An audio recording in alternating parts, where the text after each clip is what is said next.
L'hôpital universitaire Bari, l'un des plus grands de la capitale Khartoum, pillé, bombardé, puis abandonné pendant les affrontements entre l'armée et les paramilitaires, a retrouvé une seconde vie. Il y a une énorme différence entre l'état de l'hôpital avant et après la guerre.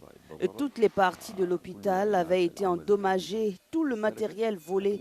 Mais grâce à Dieu, les services de chirurgie, d'obstétrique, de gynécologie et d'urgence ont été restaurés. Grâce à un financement de 2 millions de dollars de l'Association des médecins soudanais américains et d'Islamic Relief USA, l'hôpital renaît. Les couloirs fraîchement peints résonnent à nouveau du pas des soignants et des patients. Nous n'aurions jamais imaginé que cet hôpital rouvrirait ses portes. Et si vous l'aviez vu avant sa restauration, vous auriez constaté qu'il était complètement détruit.